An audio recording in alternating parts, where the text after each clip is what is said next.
Hello everybody, welcome back. I want to answer a question from one of my subscribers. Um, the question is what happens to, prescription medicine and banks and stuff like that. So I am sorry right now because I'm going to answer you and this answer might be boring. But here's the deal. Boring? Yeah. It's something that might save, yourself from a headache in the future. And it also might help you get ahead of almost everything. And, it may involve a lot of things that you don't think about, when it comes to hard times or whatever. But here we are. So I'm answering the best I can. I might do this in 2 videos because, the boring part is kind of important and you need to understand this. This is like the base of the base of the base of the base of you having heart troubles. And I do mean the base. I did not know about this, but it's one of the first, and I do mean first, like before anything bad happens, like inflation or you not having services or whatever. And I do mean first thing. People absolutely will go, they will not know this one because it is very difficult for somebody to just notice this. It's just not happening. So anyway, before I continue, I wanted to remind you that down below is my email in case that you want to help me out by sending an Amazon gift card. So thank you very much. I really appreciate that one. So anyway, here we go. You do know that there are 2 types of people, right? Those that are educated and those that are not. Of course, in this classification because there are a lot of other kind of peoples, but whatever. So you are either kind of educated and trained, or you are either just, trained and not educated. So anyway, and then we are going to focus on the ones that are both trained and educated. Now, between those 2 people, there are, between those 2 people, the ones that are educated and trained, there are 2 types. The ones that have a lot of self-esteem, and then there are those who do not have a lot of self-esteem, that actually got into their jobs because they love their jobs and other things. So let me explain this one. So you have 2 teachers, teacher A and teacher B. Teacher A thinks I am going to make a difference. So I am going to go and study my business. I'm going to become a teacher for a public school. Because that's what I want to do. I want to change the world. I'm an idealist and I am going to be educated and I'm going to help everybody. Yeah. Salary for somebody like that? Probably around $1,500. Okay? And then, that means that person has very high values, but they don't have a lot of self-esteem because their work is not being paid what they should be. Now, there is teacher B. Teacher B goes and says, hey, I want to change the world. I am going to become a teacher, but there is no way in hell I'm taking $1,500. So I am going to, teach in a private school where I can make, $2,500. And, hell, I'm going to take more courses and then I might become, a private tutoring and make $4,000 per month. So, yeah, that's what I'm going to do. So I'm going to focus upon this particular group. Okay? Their job market is very small because obviously not everyone in the planet can afford to pay for private tuition for their kids. Okay? So this thing is kind of like necessity kind of demand thing, and they might not work like that. They might work just like, okay, I'm going to go to private school and tutoring might be like a side business or whatever. But the point is that they are teaching, they are just more specialized So you're thinking, yeah, so what? How does that affect me and my medicines and me and my cash in my freaking bank? Well, here's the deal. If you're thinking that, you and only you or regular people are the ones that are being affected by inflation or whatever, then let me remind you for, I don't know, and end to the end to the end to the end of times that you're not. There is a hell of a lot of people out there that are being, affected by this. And this will affect several things. But the most important one is the one that I'm telling you right now. And it is that these people, the ones that are very specialized, they are about roughly, let's say, 0 point maybe 25% of the population. So basically, out of 1,000 people, you might have 4 people that are like this, okay? So you're thinking, yeah, so what? Well, let's say, if you're thinking that every teacher is going to be in the public school, then no. And why am I making this comparison? Because here's the deal. There are a lot of people, mostly men, that are going to become mechanics and they are going to become technicians. Okay? Let's say that, handymans. Okay? But here's the deal. A handyman that is, like a teacher will be doing this because he likes it, and then he will try to help people that they are usually people. Okay? Meaning they work for your house. They might work for, an office, but that's it. But the ones that are higher, they will be like, oh, hell no, I want to become a specialized technician, so I'm going to take a course on how to repair this and how to repair that, and then I'm going to train more, and then I'm going to do this and that. So now I'm not working for people, I'm working for companies. I'm making more money because I'm working for companies. So here is how that affects you. Those people that make those courses and they are very specific and they are very high or whatever, they have a personality type, usually, not all the time, but they have a personality type that tends to go but kind of like by logic and at the same time by instinct. And when they don't like the leadership of a place that they are in, they leave. Let me repeat this so that you can get it.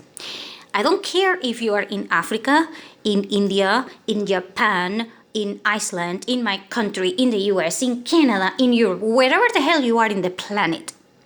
These people are specialized and they are, kind of like into the job because they absolutely love their job, but they also love money. That means that if they think that the leadership of the country is going to take both of those things away, they are leaving. Period. And they are leaving within the first 72 hours of the leadership taking place. Okay? Period. So they are going to start making plans and then they are leaving. So they are going to gather with other, all these technicians or truck drivers or whatever they are, talking to these people, and they're like, yeah, I think this guy is just going to screw the economy or whatever. Or I think this girl, I don't like her for whatever reason, so yeah. It's kind of like a teacher, okay? A teacher might be like, yeah, you know what? I don't want to make $2,500 because I just learned from my friend that she got into the Japanese tuition thing and she's making $10,000 per month. Yeah, you know what? I'm leaving to Japan. So some of them might be like, yeah, I'm not after the money because, here I'm comfortable. So most of them will be like, here I'm comfortable. I'm looking for the money, but I'm here, I am comfortable. If they feel uncomfortable, they leave. Now, this is extremely important for you to get it. Once they leave, everything will fall apart. And here is the why. And I do mean here's the why.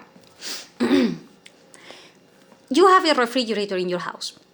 So, because you need to keep food, and if let's say that you need insulin, okay, for your diabetes or whatever. So you need that refrigerator to work all the time, right? Right. So the pharmacy also needs a refrigerator to keep that insulin. Now, my question is, do you honestly think that the pharmacy will have a refrigerator that is like the one that you have in your house? I mean, just ask. You can go into a pharmacy. I can assure you as hell they are different. They are not the same. And here is the reason why your world is about to collapse. Let's say that, Joey was one of those, 4 in 10,000 people or 1,000 people or whatever. Joey used to take care of the refrigerator in Pharmacy A, which is the one near you. So let's say that he takes one job per day. That means 20 jobs per month, okay? That's it. He's happy, he's making money, he's happy, and everybody's happy. He decided he's not comfortable, so he left. Now, who the hell is the pharmacy going to call when their refrigerator is not working anymore? You're thinking, Joey, yeah, no, he left. And then you're thinking, well, you can get somebody else like that. Yeah. Yeah. I'm sorry. But you calling Joey and be him coming the next day and fixing your refrigerator from, you call him overnight and he's going to fix the thing tomorrow, so you won't have a problem. Yeah, your waiting line now is going to come up to 3 days or maybe 2 weeks and sometimes 6 months. I do mean 6 freaking months. When you need to do, for example, a repair in a scanner machine for your brain, a radiology thing, I mean, that freaking technician is so freaking specialized that, if the machine is calibrated wrong, basically one shot of that machinery, you go in there trying to get a scan brain or whatever, you're going to get cancer, because if the machine is not right calibrated, that thing is going to kill you just for getting in there. It will be like you getting into near a nuclear blast or something due to the radiation thing. And the same thing will happen with everything that requires special technicians. So your pharmacy is not going to order anything that needs refrigeration, and that includes your freaking insulin. They can't tell the company, yeah, just send it, because they can't. Now, that will affect food, and that will affect the cash in your bank. And then you're thinking, why? Well, because same thing happens. When you have a mechanic that works into your car, do you think that the mechanic that works into your car can fix a truck? Yeah.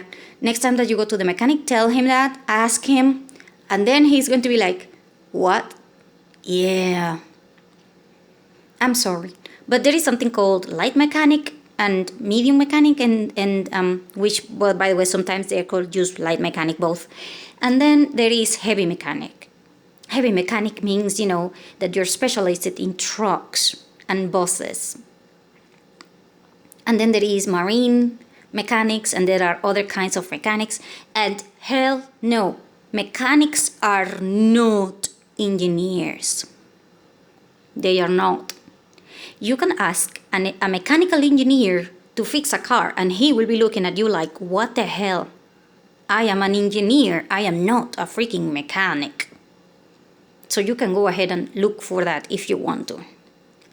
So you will have a lot of engineers and a lot of people that can fix a lot of things for you, but if you don't have a fridge in, your pharmacy, you are not getting anything that requires refrigerator. At least not in that pharmacy. And at least not until, let's say that Richard is taking over Joyce. Yeah, at least when Richard, can come up, if Richard decides to come up. Because here's the second part. If Richard suddenly gets, instead of getting 20 calls, he received 100 calls, what do you think is going to happen to his salary? Do you think he's going to ask, yeah, that was $100 like last week? Oh, hell no. He's going to probably ask $400. And they're like, no, yeah. I'm sorry, but now Richard is overwhelmed. He has to pay taxes to get somewhere else, instead of taking the bus, because now he has to go 5 places today. Now he has to even spend less time with his family or whatever, because he has 5 jobs daily instead of taking only 1. So hell no, he's not going to charge you $100 like Joey used to. He's going to probably ask $400. Hell, for all I know, he can ask $500 and you will have no choice. Because Richard is the only guy that can help you fix your freaking refrigerator that requires a special kind of a technician and training and stuff. And then you're thinking, yeah, somebody else will take the job. Yeah, there is something called time. You require time to train people into getting into certain things. It's not like you wake up, you read a book, and then, 5 minutes later, you can do Joey's job. Yeah. And that is not all. But let's say that Richard fixes your refrigerator and Richard says, oh yeah, I can fix it, except that I need this specialty machinery, and yeah, that special machinery or whatever, requires somebody, that knows how to do welding and stuff like that. Yeah, that guy already left also. So how the hell are you going to fix that? You can't fix it. And now you're screwed. Because you don't have trucks.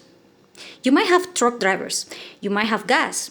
You may have the trucks. But if nobody is there and your truck is stranded in the middle of nowhere because the maintenance thing didn't go through, because there are no technicians to do the maintenance, then basically your medicine is not getting there. Your cash for your bank is not getting there. And if there is, a freaking, like a problem, and I do mean problem, that has been, 3 months of people having trouble finding food or whatever, and then it's food shortages or whatever, if the truck has to go from point A to point B, and they say that they have 3 communities in the middle of the way, yeah, try to pass a truck that has, food or medicine through community A, then through community V, and then through community C to see if you can get to point B. You're not getting there. Because people, as soon as somebody notices, hey, there is a food truck going there. Yeah, that means food party for the people that are extremely hungry in those communities, and they will attack the freaking truck. It will be like in ancient times when they have pirates all over the roads and they were, robbing people, because that's the easiest way to try to get something. When people do the transport. That's why, making transportation business is very, very, very difficult and hard and dangerous when you're in hard times. So that is boring. You might not want to hear that a guy named Joey, that you don't even know what the hell, is the reason why you are not getting any medicine anymore. You're not getting medicine if you don't have the proper technicians. And the technicians are looking both for money and comfort. And kind of like stability. If they find that they can make the same money or even more in another place, they will stay where they are comfortable. But if they don't feel comfortable, they will leave. And they are the first line to leave. The second line to leave will be, you don't want to hear it, but here I go. Teachers, lawyers, engineers, and doctors and nurses and paramedics. They are the second line to leave. I'm sorry, but this is just the way they are. Doctors may not be willing to go or whatever because they are kind of uncomfortable or whatever, but if you are just graduating, meaning the doctor that has been in town for 10 years, yeah, he's going to stay. But the doctors that are graduating, if they feel that they have no prospects, they are leaving. Because they can make a master degree somewhere else and then they will get the job. And that is it. Oh, come on, there are shortages of doctors and nurses all over the world. Do you think that they will have trouble leaving the country and moving on to someplace else? Yeah, that's what I thought. So, basically, this thing about, the political environment, how it shapes the people that are there is quite important. If people start leaving for whatever reason, it won't affect the general economy unless you touch the right people. If the right people are leaving, the whole country will collapse. Try to imagine a place where when you have no technicians that will fix the trucks, no technicians that will fix the refrigerators for the restaurants or for the pharmacies, and the ones that are fixing the cooking stove things that are for restaurants. Do you think they are the same that you have at home? Yeah, they are not. They require technicians. And those technicians are not just regular technicians. They are specialized technicians. And you can't make them overnight. They require at least 1 year of training, and for all I know, they have to be done by companies or whatever. So not having those technicians means you don't have those things. If you don't have those things, it means that, the pharmacy won't be making any orders. Means the bank cannot ask for cash. Because if there is no truck to deliver that cash, then how? I mean, do you think that, somebody from point A, from point B is going to transport what? $1 million in cash in their car? Yeah. So that is one of the things that is going to affect you. Second one for the bank is going to be the technicians that repair the ATMs. Yes, ATMs require special technicians that are trained, and that technician is supposed to be there every single day to count the money, to put more money into the ATM and stuff like that. If the guy that does this job does not show up, that ATM is not going to get any cash. That means that you have to go inside the bank. Now, if inside the bank has cash, good. But if for whatever reason the truck that was supposed to deliver the cash is not there, then you're not getting any cash either. So again, the freaking technician, I don't know, let's call him Bill.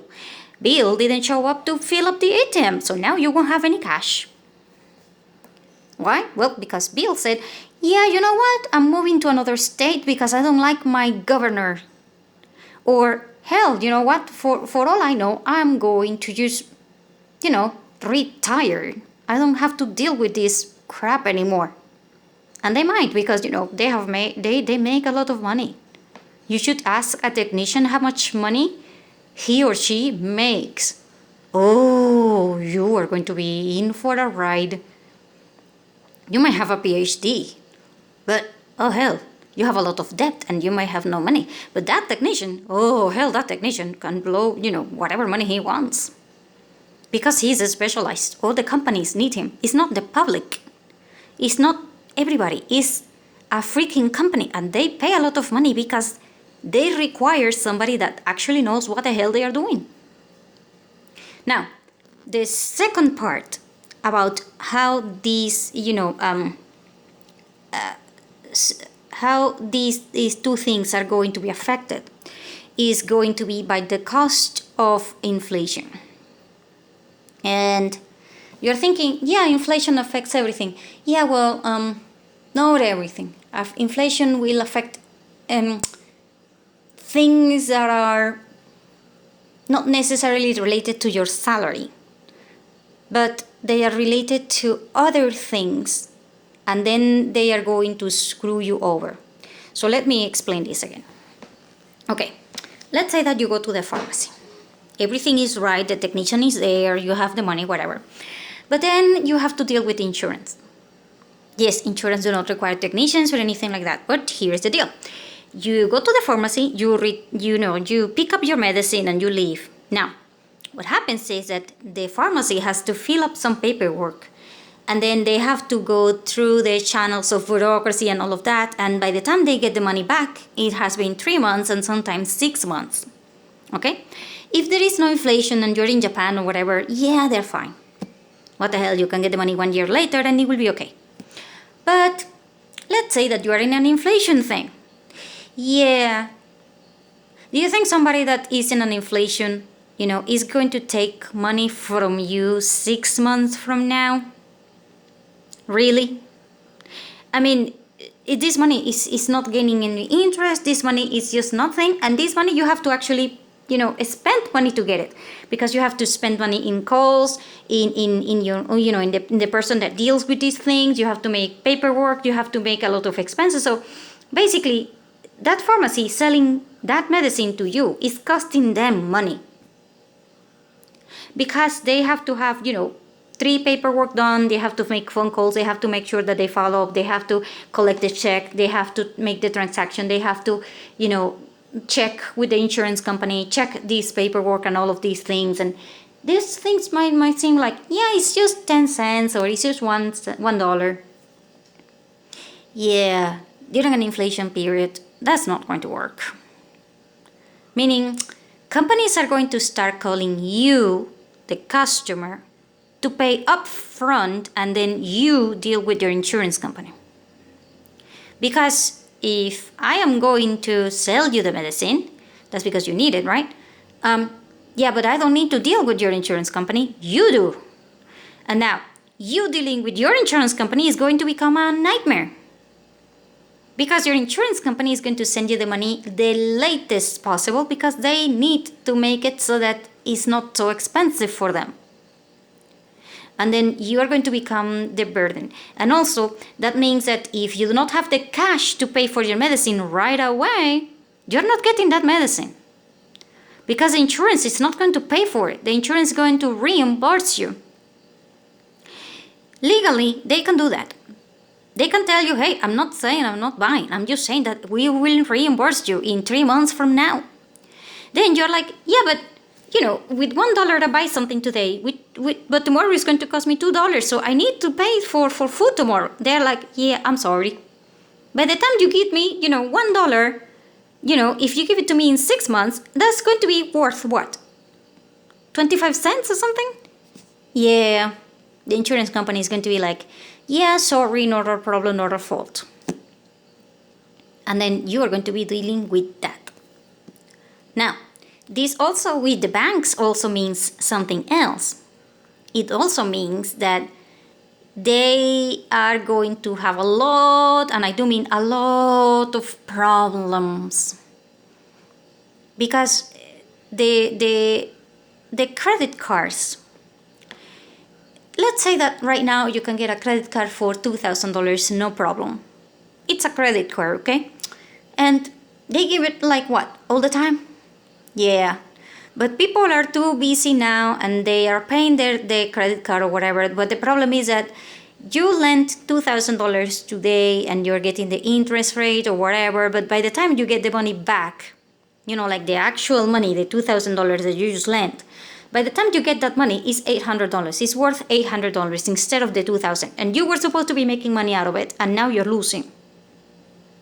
So what happens is that banks are going to start taking advantage of things, like they will overcharge you every time that you do something wrong or whatever, and then you realize that poor people that were barely making it, now they have to more. And the worst part is that if you don't pay on time, you are going to be screwed with credits and with so many things. So people will have 2 priorities, and I do mean 2 priorities over everything: food and paying the freaking credit card. Food, paying the freaking credit card. Food, paying the freaking credit card. That's it. And now everybody is going to try to get as much credit cards as they can because they are making money out of it. Because let's say that you're going to get, I don't know, let's say that you want to get, toilet paper. And today it's costing you $1. And you know that tomorrow it's going to cost you $2. So what do? Do you need toilet paper? No. But do you buy it? Yes. So that means you're going to max out your freaking credit cards as much as possible. And whenever that credit card has limit, you are going to spend it in all the things that you want to store. Because the things that you're storing are going to be worth a lot of more money than the credit card. So basically this is going to become a problem with banks. And it is also going to be one of those things that you're going to be kind of like, okay, so now what? Well, like I said, people are going to be freaking out paying credit cards like insane. And people will pay their credit cards insane, trying to make it so that the bank raises the limit from 2,000 to maybe 4,000 so that they can buy more things, so that they don't have to pay for inflation. And this will also increase demand on every single product that you buy regularly. Because people, regular people, all kinds of people, I don't care if you're rich or you're poor or whatever, everybody's going to try to get 2 or 3 or 4 or 5 or 10 of the same freaking thing. Because if you know that the thing that you're buying today is $1, but if you're going to get it tomorrow, it's going to be $2. Oh hell, you're going to do whatever the hell you can for you to get that thing, because you know that tomorrow you're going to have to pay double. And you're thinking, yeah, that's not happening. Yeah. Try telling that to Germany when they went through hyperinflation. Try telling that to Asia, several African countries that go through hyperinflation, and try telling that to Venezuelans. Yeah, right. So banks are still going to work, but quite frankly now, cash is going to be scarce for, like I said, for lack of technicians and stuff like that. So cash is going to be scarce. If cash is going to be scarce, then some people might be like, yeah, if you pay cash, I'll give you a discount. Meaning that whatever price that you're going to get, you pay less if you pay cash. So most people are going to be asking for cash. So at that point, cash is going to have a price. Yes, cash is going to have a price. Because let's say that you are in the middle of a rural area. In that rural area, there is no cash, but you have to pay your workers. You have to pay your veterinarian, you have to pay the guy that came and fixed your whatever, your solar panel, whatever. You need the cash. Now, if there is no cash in your town, what the hell do you do? Then you have to go another town to try to get it. Now, let's say that you go to the next town, and the next town doesn't have any cash either, because, they have the same problem as you. Everybody has to pay other people, and they don't have any money because the bank is not working, or because the bank doesn't have any cash. So what the hell do you do? Well, at this point, there will be people in the city saying, yeah, I can give you the cash, but it's going to cost you, so you make me a check for, I don't know, let's say $1,200, and I will give you $1,000. Yeah, that's going to be the price of cash. 10, 20, 30, maybe 30%, depending upon, how rural you are and how city you are. So that situation is going to change the game for those people that have a lot of cash. And then you're thinking, yeah, but everybody has cash in their house, right? And what happens if you have a lot of blackouts and then there is no system for you to pay if you have no cash? Then that cash is going to cost money. That cash is something that you're going to have to trade for something that people actually can use. Like, for example, food and more cash, but in the form of a check, or in the form of, I don't know, whatever you can think of that might or might not work, because it depends upon where you are. If you're in a city, it's not the same as being in a rural area, because things are going to be different in each part. You have to ask yourself, how many banks are in your area? How many ATMs are in your area? And then, how often does a blackout happen there? And then everything will be starting to collapse within collapse, because every time that you have something that depends upon several small things, it's like you having a table that needs 4 legs, and then all of a sudden it has 3. The leg might work, the table might work, but if you put something too heavy in one side, oh hell, the table is going to collapse. And then if you are sitting where the table's support was, oh hell, everything is going to collapse on top of you.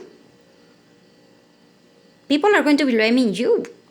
People are going to be blaming the bank. People are going to be blaming, the local pharmacy owner.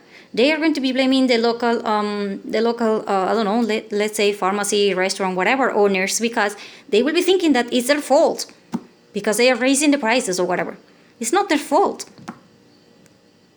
It's not their fault that they can't ask for medicine because they don't have a freaking refrigerator. Joey left. What the hell? Do you expect the pharmacy owner to know how the hell to fix a refrigerator? Do you expect, the bank's manager to know how the hell to fix an ATM? Hell no. They don't know. So now you will have no cash. Now you will have, no medicines, and now you will have no trucks. How the hell do you think that is going to affect everything around you? And it's all because of those 4 people out of 1,000 people. Why? Well, because if you can't force people to stay. You have to make conditions so that people want to stay. You can't blame somebody else for leaving. And then everybody else will start leaving. And you know how much percentage you need in a normal situation to be declared like an emergency? 3 to 5% of the population of that area. And then it is considered like a really weak emergency. Why? Well, let's say that, you're working and all of a sudden somebody else is not working there because, that lacks into the 5% of the population that now it's missing for whatever reason. Now everybody else will have to work over hours. And not only that, but everybody else might charge more money. This will cost more money to small businesses. And small businesses will struggle. Hey, they might close. And if the small businesses close, that means, a hell of a lot of problems for all the economy. And then you got, a whole chain of things. It's kind of like a domino that you just push, and then the whole chain just falls. Kind of like that. All because, a very small percentage of people did not like what happened and they left. Now, this is going to create a lot of opportunities. If you are an ATM worker, you can make a lot of money, because if you were asking for $1,000 now, you can make, $3,000, $4,000, $5,000. So a lot of people are going to start, studying these things. And you can make, a whole new economy for a lot of people that were unemployed and things before. But the problem is that this will take time. This will take time, because if there is no demand right now for something, people are not going to be interested. But if it is a huge demand, then people are going to be a lot interested. But it takes time. You can't train somebody in learning how the hell to fix an ATM, program it, and then count the money and everything in just, 1 hour. You can't. You need, special technicians, special skill, whatever. It takes sometimes weeks and sometimes months, and hell, sometimes even years. And that is, what happens to these things. So I just wanted to remind you that this is why when you say, I hate people, I wish everybody left, yeah, you might want to start, just saying, I have to put up with people, and I am going to have to be okay with that. Because if you start, if other people start saying, I hate people, and then you realize that your entire system depends upon 4 people, and you kind of hate people. So if they leave, what the hell? Yeah, these 4 people just destroy the whole thing. Because you don't care, right? I mean, you told everybody that you hate people, so what the hell, right? So stop saying that you hate people, because you absolutely need a hell of a lot of people to make things work for you.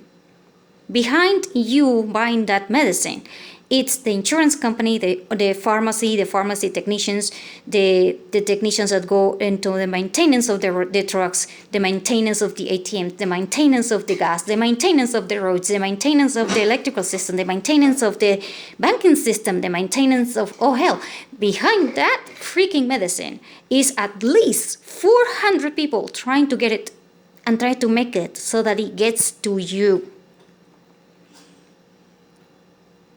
If you don't realize that, then, I guess that you probably need to take a class or something. Or you probably just have to be alone in the middle of nowhere to realize this.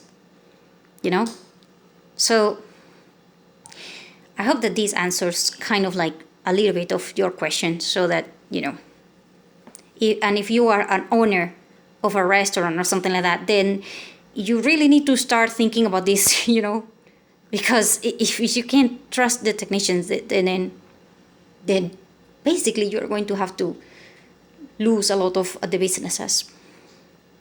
And you might even have to shut down. So you need to consider this. So thank you for watching my boring class. I hope that this was helpful.